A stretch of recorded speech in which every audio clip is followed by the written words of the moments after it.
नमस्कार साथियों, DK virtual campus में आप सभी का स्वागत है और मैं धनंजय।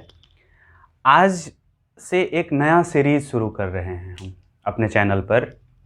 उसका नाम है इंग्लिश फॉर लाइफ, जीवन के लिए इंग्लिश। एक थोड़ा सा क्यों शुरू कर रहा हूँ इसके पीछे 1 मिनट में मैं बता रहा हूँ। मैं कई जगह पढ़ाने जाता हूँ, कोचिंग में, या कई लोगों से मिलता हूँ। कई लोग जब यूनिवर्सिटी में हूँ तो बहुत सारे ऐसे लोग मिलते हैं, वो बार बार कहते हैं कि मेरी इंग्लिश ठीक नहीं है, मेरी इंग्लिश ख़राब है, इसलिए मैं ये किताब नहीं पढ़ सकता हूँ, ये लिख नहीं सकता हूँ, ये लेक्चर हो रहा है तो मुझे समझ में नहीं आ रहा है। या फिर जो सीटेट सुपर टेट जो के जो बैच होते हैं वहाँ उन बच्चों को पढ़ाता हूँ। फिर एसएससी में जो अभी बेसिक तैयारी शुरू किए हैं एयरफोर्स नेवी में, उन लोगों की एक प्रॉब्लम होती है कि वो इंग्लिश से बड़ा डरते हैं। देखिए, मैं भी उसी ग्रुप का हूँ, मैं भी इंग्लिश से बहुत डरता था। और ऐसा भी नहीं है कि पूरा एकदम हमें इंग्लिश एकदम इतना फ्लुएंटली मुझे आती है कि मैं इंग्लिश से घबराता नहीं हूँ।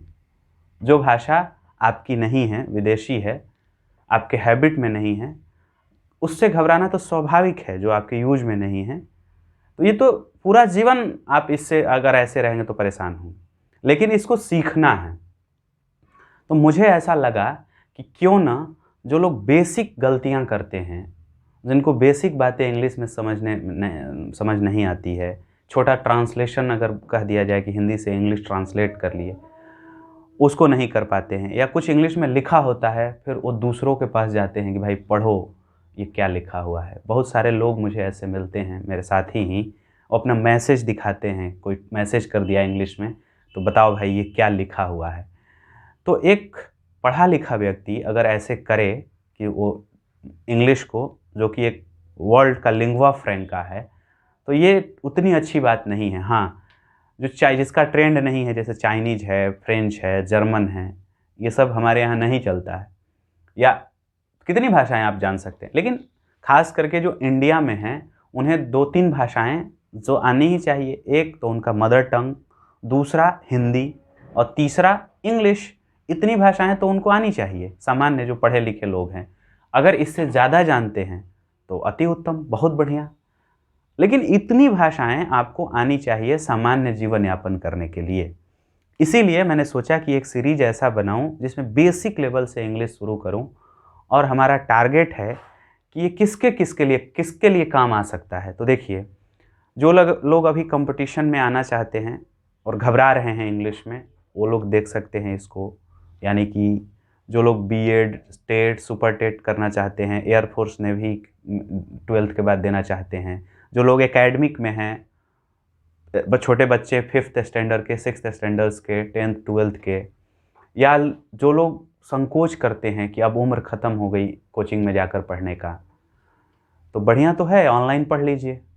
हम रिकॉर्ड करके डाल रहे हैं, इसको सीखिए, इस पर सीखिए। आजकल तो कोचिंग क्लास जाने की ज़रूरत भी नहीं है, यूट्यूब पर आप सीख सकते हैं, बहुत कुछ सीख सकते हैं। यूट्यूब तो एक वरदान जैसा हमारे समाज में है। तो मैंने सोचा कि मैं उनको ध्यान में रख करके एक सीरीज़ शुरू करूं, और उस सीरीज़ में एकदम बेसिक लेवल से, यानी साउंड लेवल से, और इसका एक लंबा सीरीज चले, मतलब 200-300 वीडियो, आधे आधे घंटे का, या कम से कम 100 का तो टारगेट ज़रूर है अभी फ़िलहाल। एक 100 का टारगेट रखूं, आधे आधे घंटे का वीडियो, जिससे कि 6-7 महीने में, 8 महीने बाद आप इंग्लिश से डरे नहीं, इससे आप इंजॉय करने लगे। मतलब कुछ लिखा है तो आप उसको पढ़ सके, किसी दूसरे से पढ़ाने की ज़रूरत ना पड़े, क्वेश्चन समझ में आने लगे। सामान्य आप कुछ लिखा हुआ जैसे न्यूज़पेपर है, आप उसको पढ़ने लगे।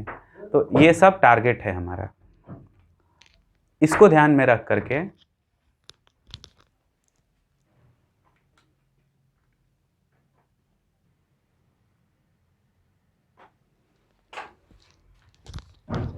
तो हमारा टारगेट रहेगा कि हम उन लोगों को भी इंग्लिश सिखाऊं जो लोग आज तक इससे घबराते थे, जो इसको पढ़ना शुरू किए हैं, और जो कंफ्यूज्ड रहते हैं, क्योंकि इसके नाम पर, इंग्लिश के नाम पर, बड़ी भ्रामक चीज़ें समाज में फैल गई है। 1 महीने में खर्राटेदार इंग्लिश बोलना सीखिए, 2 महीने में सीखिए, 6 महीने में सीखिए। ध्यान रखिए, उनको भी नहीं आती है। जो लोग 1 महीना में दावा करते हैं इंग्लिश सिखा देने की, वो लोग तो मतलब समझिए कि वो ठगने के अलावा और कुछ नहीं कर रहे हैं। लैंग्वेज एक प्रैक्टिस का चीज़ है, एक माहौल का चीज़ है।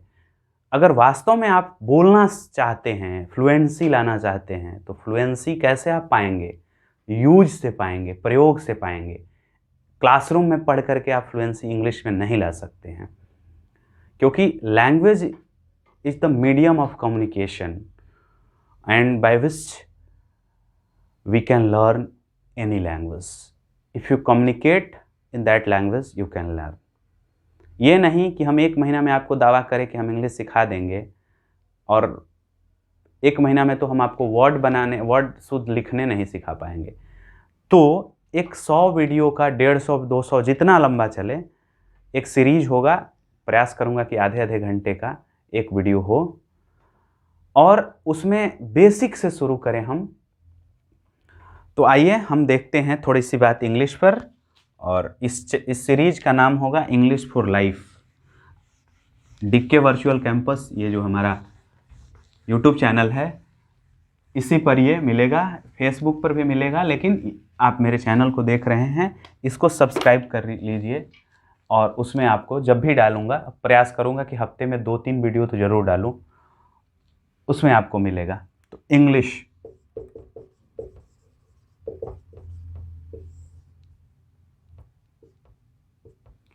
देखिए, एक लैंग्वेज है,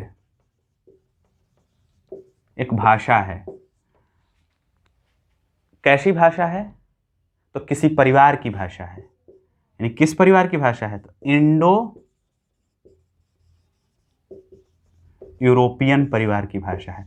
जैसे मनुष्य का परिवार होता है ना, जानवरों का परिवार होता है ना, वैसे ही भाषाओं की भी परिवार होता है। जैसे हिंदी जो है ये आर्य परिवार की भाषा है। हिंदी जैसे एक क्रम चलता है, वैदिक संस्कृत, लौकिक संस्कृत, पाली, प्राकृत, अपभ्रंश, उसके बाद हिंदी, उसके बाद कई सारी बोलियां। तो जितनी भी बोलियां हैं हिंदी से रिलेटेड, और हिंदी खुद भी, वो सब आर्य परिवार में आती है, वो आर्य परिवार की भाषा है। वैसे ही इंग्लिश जो है इंडो यूरोपियन परिवार की भाषा है। तो जितनी भी भाषाएं हैं, लगभग इस वर्ल्ड में लगभग 7000 से अधिक भाषाएं बोली जाती है, वो किसी न किसी परिवार की भाषा। और जिसका परिवार नहीं मिलता है, कोई ऐसी भाषा जिसका ये तय नहीं कर पाते हैं कि ये किस परिवार की भाषा है, उसको बोल देते हैं isolate, language isolate. Language isolate कर देते हैं, यानी कि उसका परिवार का पता नहीं चला। तो कुछ भाषाएं ऐसी भी है जो एकदम अकेले हैं, निहाली जैसे हो गई। कभी कभी कोरियन को भी लोग बोलते हैं, कुछ लोग मानते हैं, कुछ लोग नहीं मानते हैं कि ये आइसोलेट है। तो ठीक है, चलिए। तो भाषा जो है इंग्लिश, ये इंडो यूरोपियन फैमिली की भाषा है। अब मुझे बताइए कि अगर ये भाषा है तो ये साइंस है कि आर्ट है? आर्ट है कि साइंस है? देखिए, इस पर मत जाइए कि हम इसको आर्ट्स फैकल्टी में पढ़ते हैं, और इस पर भी मत जाइए कि इसको हम साइंस में नहीं पढ़ते हैं। ये एक लैंग्वेज, कोई भी लैंग्वेज साइंस भी है और आर्ट भी है। साइंस कैसे है? किसी भी चीज़ की जब हम सिस्टमेटिक स्टडी करते हैं, व्यवस्था में अध्ययन करते हैं, आंकड़ों पर आधारित अध्ययन करते हैं, तो उसको साइंस कहते हैं। जैसे आप समाज का अध्ययन करें तो सोशल साइंस, ह्यूमन माइंड का अध्ययन करें, मन का अध्ययन करें तो साइकोलॉजी, मनोविज्ञान, फिजिकल स्ट्रक्चर का स्टडी करें शारीरिक विज्ञान, जीवों का अध्ययन करें जीव विज्ञान। वैसे ही भाषा का जब साइंटिफिक स्टडी करते हैं तो भाषा विज्ञान। तो यह भाषा एक विज्ञान है। क्यों विज्ञान है? क्योंकि एक हम सिस्टम से चलते हैं। सबसे पहले हम देखते हैं साउंड, लेटर, फिर उसके बाद वर्ड, फिर उसके बाद हम जाते हैं फ्रेज, क्लॉज या सेंटेंस। तो देखिए एक कितना सिस्टमेटिक ढंग से हम ये बनाना चाहते हैं। भाषा की सबसे सार्थक इकाई, the highest level of language and the highest meaningful purposeful level of language is sentence. ये वाक्य है। वाक्य ही भाषा की सबसे बड़ी इकाई, सबसे सार्थक इकाई कहते हैं। और सबसे छोटी इकाई साउंड होता है, जिससे कि लेटर बनता है, यानी वर्ण बनता है, वर्ण। तो देखिए ये एक सिस्टम है, इस सिस्टम में सारी भाषाएं आ जाती है, इसलिए हम कहेंगे कि लैंग्वेज एक साइंस है। और आर्ट क्यों कहेंगे? क्योंकि इसमें रचनात्मकता होती है, कलात्मकता होती है, कुछ जनरेट करने की, कुछ नया करने की शक्ति होती है। हम वो भी सेंटेंस बोलते हैं जो आज के पहले कभी ना सुने थे, ना कभी सोचे थे, ना कभी कहीं पढ़े थे, लेकिन हम पैदा कर देते हैं। हम ऐसे सेंटेंस बोलते हैं कि आपको गुस्सा आ जाएगा, आप ऐसे बोलेंगे मैं नाराज हो जाऊंगा। तो ये सब के सब भाषा में ही तो है, यानी इसमें रचना है, कुछ नया करने की शक्ति है। तो ये आर्ट है, कला है ये। तो भाषा कला भी है और विज्ञान भी है। कला क्यों है? क्योंकि इसमें रचना है, उत्पादक क्षमता है। और विज्ञान क्यों है? क्योंकि ये व्यवस्थित है। सामान्य अर्थ में इसका एक्सप्लेनेशन करेंगे तो हम बहुत ज़्यादा इसमें बोल सकते हैं, बहुत ज़्यादा इसका डिस्क्रिप्शन दे सकते हैं कि language is science and art both. लेकिन यहाँ पर मेरा ये टारगेट नहीं है। यहाँ तो उन लोगों को हम बता रहे हैं ना जो लोग अभी डरते हैं इससे, तो हमें तो उनको एकदम इंजॉय कराना है इससे, मेरा टारगेट। तो हम इतना इस पर कठिन बातें नहीं करेंगे। तो देखिए, जब भी हम कुछ पढ़ना शुरू करते हैं कोई भी लैंग्वेज, तो कैसे सीखते हैं? तो भाषा सीखने के कई तरीके हैं, कोई लैंग्वेज सीखने के। There are so many methods. एक तो हो गया एक्विजिशन, एक तो तरीका हो गया एक्वायर कर लीजिए।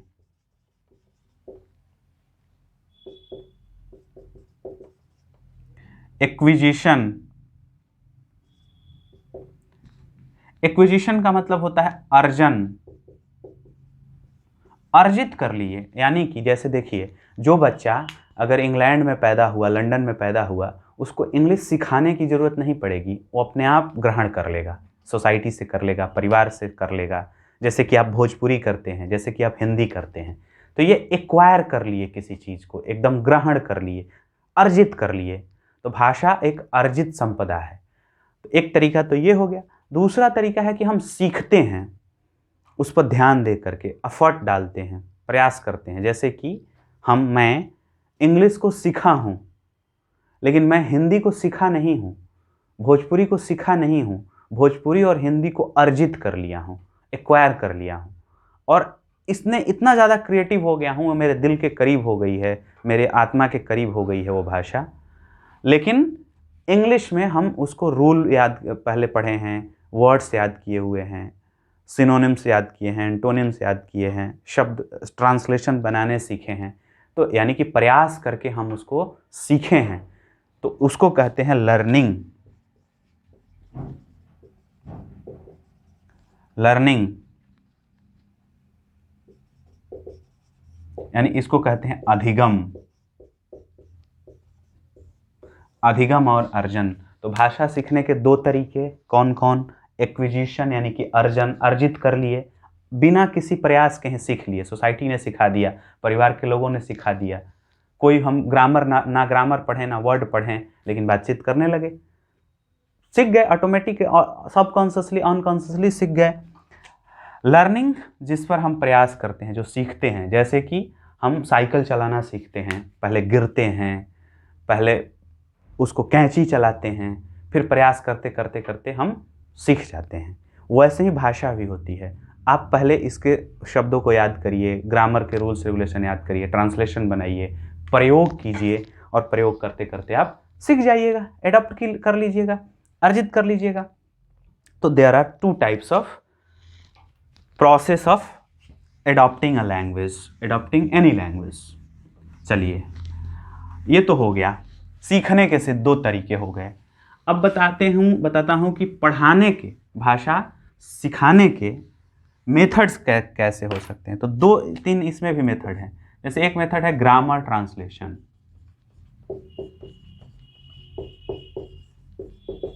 ग्रामर ट्रांसलेशन मेथड, इसका अर्थ होता है व्याकरण अनुवाद विधि, और दूसरा होता है डायरेक्ट मेथड। डायरेक्ट मेथड यानी प्रत्यक्ष विधि। देखिए इन दोनों में क्या किया जाता है जैसे मान लीजिए कि हम इंग्लिश आपको सिखा रहे हैं, तो English is the target language, क्योंकि हम इंग्लिश को सीखना चाह रहे हैं ना, और जो भाषा हम पहले से जान रहे हैं, हिंदी जानते हैं, तो वो हमारा सोर्स लैंग्वेज हो गया या हेल्पिंग लैंग्वेज हो गया।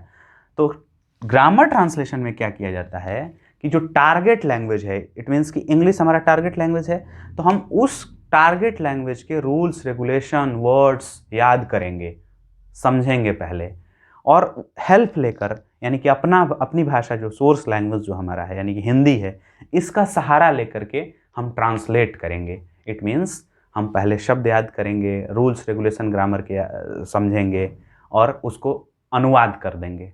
जैसे कि हम समझ गए, जैसे राम आम खाता है, हिंदी का सहारा लिए और तब सीखे रूल, प्रेजेंट इंडेफिनिट इसमें लगेगा, ये सिंपल है, राम इट्स अ मैंगो, तो भाषा हो गई, और हिंदी का सहारा भी ले लिए।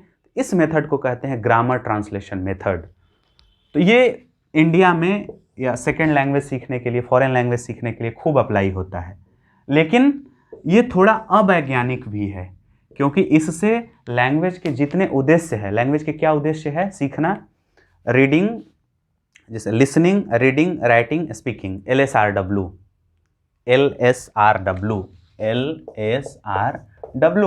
Listening, speaking, reading and writing, ये भाषा का उद्देश्य है सब, सुनना, बोलना, पढ़ना, लिखना। और अगर यही चारों चीजें आप जान लेंगे तो उसको बोलते हैं कम्युनिकेटिव कॉम्पिटेंस। कम्युनिकेटिव कॉम्पिटेंस यानी कि भाषा का उचित जगह पर उचित प्रयोग, बोलना, पढ़ना, लिखना, समझना, सब कुछ जानते हैं, तो उसको कहेंगे या तो लिंग्विस्टिक कॉम्पिटेंस। और अगर सोसाइटी के साथ उसकी अंडरस्टैंडिंग हो गई आपकी, किस भाषा का प्रयोग कहाँ करना चाहिए, किस तरह के शब्दों का प्रयोग कहाँ करना चाहिए, वो हो गया communicative competence. So if you know a language, what do you know? आप अगर एक भाषा जानते हैं तो आप क्या जानते हैं? तो आप जानते हैं उसका कम्युनिकेटिव कॉम्पिटेंस, यानी कि आप हिंदी जानते हैं, हिंदी में पढ़ना जानते हैं, हिंदी में बोलना जानते हैं, हिंदी समझ जाते हैं, और हिंदी को लिखना जानते हैं, तभी तो एक भाषा जानते हैं। कहाँ कब कैसा प्रयोग करना चाहिए ये भी जानते हैं। उदाहरण के लिए, श्री राम नाम सत्य है, कहीं भी नहीं बोल सकते हैं, तो कहाँ बोलेंगे इसको बोलेंगे दाह संस्कार के लिए जब जा रहे हैं मुर्दा को लेकर, वहीं बोलेंगे। ध्यान रखिए कि अगर आप कहीं और बोल दीजिएगा तो पिटाई चालू, पागल घोषित लोग कर देंगे। यानी कि आपको पढ़ने भी आ रहा है, लिखने भी आ रहा है, समझने भी आ रहा है, बोलने भी आ रहा है, लेकिन जब आपको कंटेक्स्ट मालूम नहीं है कि किस कंटेक्स्ट में यूज करना है, तो भी आप भाषा को नहीं जानते हैं या खराब तरीके से जानते हैं। तो कम्युनिकेटिव कॉम्पिटेंस डेवलप करना, वास्तविक समझ संप्रेषण की, ये भाषा का उद्देश्य होता है। ये कैसे आती है? ये प्रयोग से आती है, ये उस समाज की समझ से आती है। तो अब सवाल आया कि अगर हम सीखना चाहते हैं तो क्या ग्रामर ट्रांसलेशन मेथड से ये सब आ सकता है? आ सकता है, लेकिन 100% नहीं आ सकता है। उतनी फ्लुएंसी, उतनी ज़्यादा इसमें कॉम्पिटेंस नहीं आ पाती है। तो इसके लिए क्या ज़रूरी है? तब दूसरा मेथड निकाला गया, डायरेक्ट मेथड, प्रत्यक्ष विधि। यानी जिस लैंग्वेज को सीखना है, डायरेक्ट उसी में बातचीत शुरू किया जाए। इंग्लिश में सीख रहे हैं, हम लोग इंग्लिश पढ़ रहे हैं, तो ज़रूरी ये बेहतर होगा कि direct we should communicate in English, we should talk in English. I have to write in English and you have to understand in English. This method will be called direct method. It means source language, your first language is forbidden. वहाँ मना होता है कि आप first language का use करिए। जिस भाषा को सीखना चाहते हैं उसी भाषा में डायरेक्टली बातचीत करना शुरू कर दीजिए। धीरे धीरे आप सीख जाइएगा। पहले गलतियां करिएगा, बहुत सारी गलतियां होंगी, तो टीचर उसको सुधारेगा। आप धीरे धीरे कुछ महीनों के बाद एंजॉय करने लगेंगे, बोलने लगेंगे। तो ये सीधी विधि होती है, प्रत्यक्ष विधि होती है। लेकिन इसके लिए बहुत सारे कंडीशंस हैं कि टीचर ट्रेंड होना चाहिए, स्टूडेंट्स का लेवल वैसा होना चाहिए कि थोड़ी बहुत वो चीज़ों को जानता है, वर्ड से परिचित है। मान लीजिए आप चाइनीज़ जानते ही नहीं हैं, बिल्कुल चाइनीज़ के कोई शब्द नहीं जानते हैं, कोई रूल्स रेगुलेशन नहीं जानते हैं, और लोगोग्राफिक लैंग्वेज है, उसमें चित्र बना करके लिखा जाता है, आप कुछ भी नहीं जानते हैं और आपको चाइनीज़ में डायरेक्ट मेथड से पढ़ाया जाए, ये पॉसिबल है? इक्वल टू इम्पॉसिबल है। तो ये डायरेक्ट मेथड वहीं अप्लाई होता है जहाँ पर लर्नर जो है, सीखने वाला है, कुछ न कुछ पहले से जानता है। इसीलिए हम जो इस क्लास के लिए, इस सीरीज के लिए चुने हैं, ग्रामर ट्रांसलेशन मेथड चुने हैं। ये भारत के लिए बहुत वैज्ञानिक विधि है, बाकी भाषा सीखने के लिए उतनी वैज्ञानिक विधि नहीं है भाषा, क्योंकि इससे कम्युनिकेटिव कॉम्पिटेंस डेवलप नहीं हो पाता है। और सबसे पुरानी विधि है। मैं और मेरे साथ के जो भी लोग, भारत के अधिकांश लोग इसी मेथड से सीखते हैं, तो हम भी इसी मेथड से पढ़ेंगे, ग्रामर ट्रांसलेशन मेथड से। अब देखिए, मैं जब अपनी क्लास में जाता हूँ पढ़ाने, तो बहुत छोटे छोटे सवाल, यानी कहाँ ए लगेगा, कहाँ एन लगेगा, कहाँ दोनों में से कुछ नहीं लगेगा, कहाँ द का यूज करना चाहिए, कहाँ प्रेजेंट लगेगा, कहाँ आपका रन लगेगा, कहाँ रन्स लगेगा, ये सब छोटे छोटे सवाल, छोटा छोटा ट्रांसलेशन लोग नहीं बना पाते हैं। यानी कि वो ग्रेजुएशन कर लिए हैं, मैट्रिक इंटर ग्रेजुएशन कर लिए हैं, बीएड कर लिए हैं, फिर भी लोग फंस जाते हैं। तो देखिए, ये स्वाभाविक है कि जिस भाषा से आप नफरत करने लगे हैं, जिस भाषा से आप घृणा करने लगे हैं, जिसको आप बिल्कुल पसंद नहीं करते हैं, तो भाषा भी तो आपसे घृणा करेगी।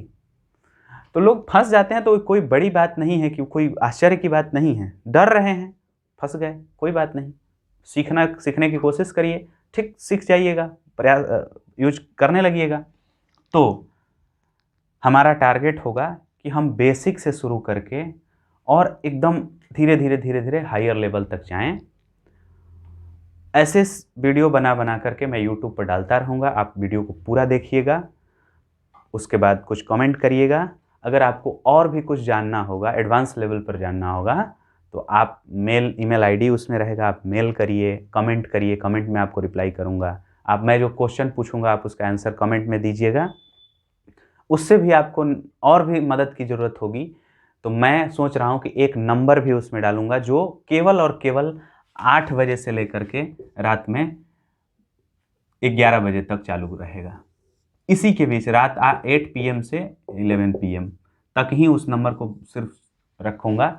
आप उस समय हमको कॉल भी कर सकते हैं, उस समय आप मैसेज कर सकते हैं, मैसेज कभी भी कर सकते हैं, मैं उस समय रिप्लाई दे सकता हूँ, और मेल वगैरह होगा कभी भी कर सकते हैं। अगर आप एडवांस लेवल की इंग्लिश पढ़ना चाहते हैं, प्योरली कॉम्पिटिटिव इंग्लिश पढ़ना चाहते हैं, तो भी आप कांटेक्ट कर सकते हैं। तो चलिए, आज एक सवाल हम आपसे पूछते हैं, जिसका आप कमेंट में रिप्लाई दीजिएगा। हम बेसिक लेवल से शुरू करेंगे, साउंड से शुरू करेंगे, हम साउंड से शुरू करेंगे।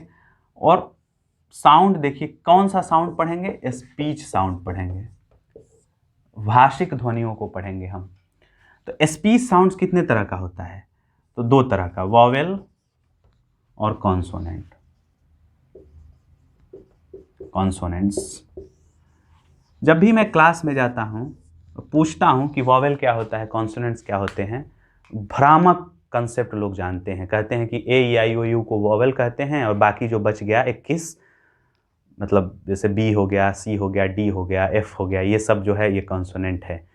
ये बचपन में हम रट गए थे, हमारे टीचर हमें पढ़ा दिए थे, किताबों में लिखा हुआ था, इसको समझ गए थे। लेकिन जो वास्तव में इसकी जो कंसेप्ट है, इसका जो साइंस है, हम उसको नहीं समझ पाते हैं, अभी तक नहीं समझ पाते हैं। तो लड़के गलत कर देते हैं, गलती होती है, जबकि ये बहुत आसान चीज़ है कि वॉवेल क्या है, कॉन्सोनेंट्स क्या है। इससे लेटर से कोई मतलब, जो लिखा है उससे कोई मतलब नहीं है, ये तो साउंड है ना, तो इसको तो बोल के देखेंगे ना। तो आप मुझे कमेंट में बताइएगा कि वॉवेल क्या होता है, कॉन्सोनेंट क्या होता है, इंग्लिश में कितने वॉवेल होते हैं, कितने कॉन्सोनेंट होते हैं, ये भी बताइएगा, केवल नंबर बता दीजिएगा। नेक्स्ट क्लास में, यानी नेक्स्ट वीडियो में, हम, ये तो वीडियो का इंट्रोडक्टरी पार्ट था, हम इसमें बताने वाले थे कि इस सीरीज में हम क्या करेंगे, हम किस मेथड से प्रयोग करेंगे, हमारा ऑडियंस कौन होगा, हम कैसे डालेंगे वीडियो, और कितना सीरीज होगा, क्यों डालेंगे, ये सब बताया। भाषा क्या होती है, भाषा किस मेथड से पढ़ी जाती है, ये सब हमने डिस्कस किया। तो साथियों, अगर वीडियो पसंद आए और हमसे जुड़ना चाहते हैं तो आप मेरे चैनल को सब्सक्राइब कर लीजिए, कुछ कमेंट करिए। अगर मैं कुछ गलत बोल दिया वीडियो बनाते समय तो आपका जो कमेंट होगा, आपका जो फीडबैक होगा, मेरे लिए मोटिवेशन का काम करेगा। आप मुझे सिखा दीजिए, क्योंकि टीचिंग में टीचिंग शामिल होता है। टीचिंग से लर्निंग किया जा सकता है, यानी पढ़ाते समय आप बहुत कुछ सीखते हैं। तो मेरा भी ये जो फेज चल रहा है, द प्रोसेस चल रहा है, ये लर्निंग का फेज है।